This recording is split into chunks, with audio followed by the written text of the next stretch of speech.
జమ్మూ కాశ్మీర్ అనంతనాగ్ జిల్లాలోని పహల్గాం ఉగ్రదాడిలో 30 మంది అమాయకులు ప్రాణాలు కోల్పోయిన తర్వాత భారత ప్రభుత్వం ఉగ్రవాదంపై ఉక్కుపాదం మోపేందుకు సిద్ధమవుతుందని భారత సురక్షా సమితి నాయకులు అన్నారు. శనివారం జిల్లా కేంద్రంలో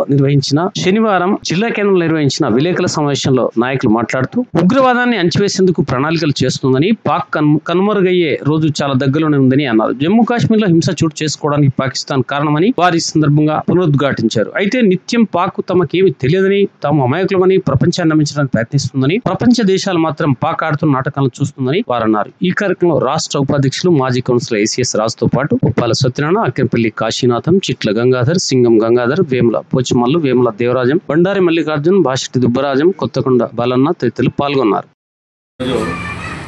భారత సురక్షా సమితి జగిత్యాల జిల్లా శాఖ తరఫున ముందుగా పహల్గాంలోని బైసన్లో జరిగినటువంటి ఉగ్రవాదుల దాడులను ఖండిస్తూ ఆ ఉగ్రవాద దాడి లోపల అమరులైనటువంటి 26 మంది ఆత్మలకు శాంతి చేకూరాలని, గాయపడినటువంటి వాళ్ళందరూ కూడా త్వరగా కోలుకోవాలని ఆకాంక్షిస్తూ ఇదే తగినటువంటి సమయము కాబట్టి పాకిస్తాన్ మీద తప్పనిసరిగా చర్యలు తీసుకోవాలని చెప్పి ముఖ్యంగా కేంద్ర ప్రభుత్వానికి, ముఖ్యంగా ప్రధానమంత్రికి భారత సురక్షా సమితి జిల్లా శాఖ తరఫున విజ్ఞప్తి చేస్తున్నాం. సో మనము చూసినట్టయితే మనము ఇక్కడ దేశంలో కూడా అంతర్గతంగా విషయానికి వచ్చినట్టయితే మనము కులమంటూ ప్రాంతీయ పరమైనటువంటి భేదాలని పాటిస్తూ, కులపరమైన వ్యత్యాసాలని పాటిస్తూ, భాషపరమైన వ్యత్యాసాలని పాటిస్తూ మనలో కూడా మనమే ఒక తగాదాలతో మనం బతుకుతుంటున్నాం.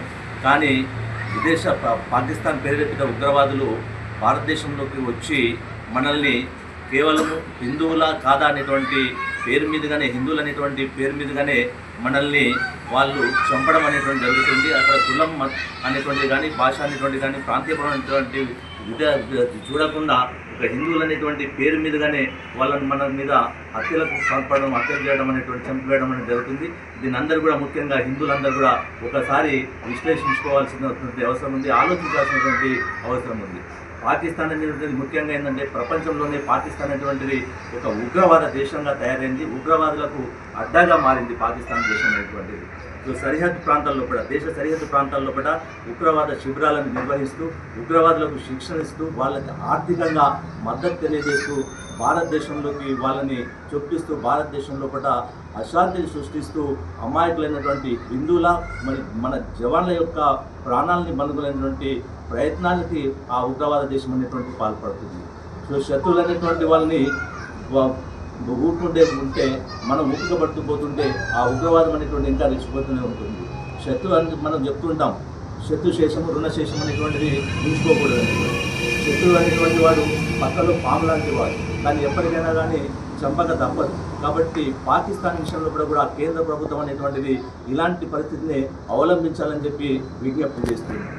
పాకిస్తాన్ మర్చిపోయింది భారతదేశం అనేటువంటిది ఈ దాడులు ఎదుర్కోవడం అనేటువంటిది కొత్త కాదు. భారతదేశం అనేటువంటి అనాదిగా దాడులు ఎదుర్కొంటూనే ఉంటుంది, శక్తివంతంగా ఎదుర్కొంటూ విజయాన్ని సాధిస్తూ వస్తుంది. కాబట్టి ఈరోజు ప్రపంచంలో ప్రతి చోట కూడా భారతీయులు సగర్వంగా తలెత్తుకొని బ్రతుకుతున్నామంటే మనం ఎదుర్కొంటున్నాం కాబట్టి, విజయవంతంగా దాడులు ఎదుర్కొంటూ వస్తున్నాం కాబట్టి. సో అలాంటి పరిస్థితుల్లో అగ్రగామి దేశంగా ఎదుర్కొంటూనే ఒక దేశం అనేటువంటి భారతదేశం అనేటువంటి ప్రపంచంలో కొన్ని ఒక అగ్రగామి దేశంగా, అగ్రరాజ్యాల సరసన ఉంది ఈరోజు అని అంటే, ఒక శక్తివంతమైన దేశంగా ఉంది ఈరోజు.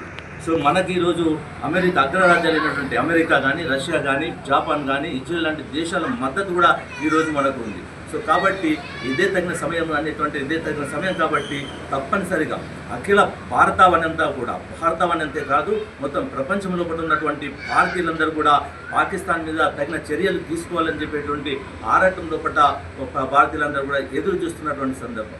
పాకిస్తాన్ మర్చిపోయింది. పాకిస్తాన్కి ఇప్పటికీ అనేక సార్లు గుణపాఠం చెప్పినప్పటికీ 2016లో జరిగినటువంటి ఉరి దాడికి ప్రతీకారంగా మనం చేసినటువంటి సర్జికల్ స్ట్రైక్ కానీ, 2019లో మనం చేసినటువంటి పుల్వామా దాడులకు ప్రతీకారంగా మనం చేసినటువంటి వైమానిక దాడుల్ని మర్చిపోయింది.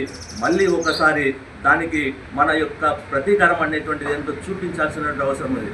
దాన్ని ఇందాక చెప్పినట్టు మిత్రులు చెప్పినట్టుగా ప్రపంచ పటంలోనే లేకుండా చేయవలసినటువంటి అవసరం ఉంది. ఎందుకంటే శత్రు అనేటువంటి వాడిది ఈ సమస్య అనేటువంటిది మనకు రావణ కాష్టంలోగా రగులుతూనే ఉంటుంది. ఈ సమస్యకు అంతం అనేటువంటిదే లేకుండా పోతుంది గత పాలకులు చేసినటువంటి తప్పిదాల వల్ల. దీనికి అంతం ముగింపు పలకాలంటే ఆ శత్రు దేశమైనటువంటి పాకిస్తాన్ని పూర్తిగా అంతమొందిస్తే తప్ప అది శాశ్వత పరిష్కారం అనేటువంటి లభించదు మనకు. రామాయణం లోపల రాముడు కూడా చెప్పాడు మనకు. రాముడు కూడా రావణ్ణి చంపడానికి రావణ్కి సమయం ఇచ్చాడు, సంస్కరించుకోవడానికి సమయం ఇచ్చాడు, మనసు మార్చుకోవడానికి సమయం ఇచ్చాడు, ఆ తర్వాతనే చంపాడు. మనం కూడా పాకిస్తాన్ పట్ల అనేక సంవత్సరాలుగా పాకిస్తాన్ పట్ల మనం ఉదార వైఖరిని ఓపిక పడుతూ వస్తున్నాం. ఇక ఉపేక్షించడం అనేటువంటిది తగదు అనేటువంటిది ముక్తకంఠంగా భారతీయులు చెప్తున్నటువంటి విషయం. మనం భారతదేశం లోపల మన శత్రుత్వం అనేటువంటిది ద్వేషభావం అనేటువంటిది మన స్వభావం కాదు. అయినప్పటికీ పదే పదే హింసకు పాల్పడుతున్నప్పుడు మా హింసను భరించడం అనేటువంటిది కూడా సరైనటువంటిది కాదు. కాబట్టి ఎట్టి పరిస్థితుల్లో పట్ల పాకిస్తాన్ మీద తగిన తీవ్రమైనటువంటి చర్యలు తీసుకోవాలని చెప్పి దానికి తగిన గుణపాఠం చెప్పాలని చెప్పి భారత సురక్షా సమితి తరఫున మరొకసారి కేంద్ర ప్రభుత్వాన్ని విజ్ఞప్తి చేస్తున్నారు.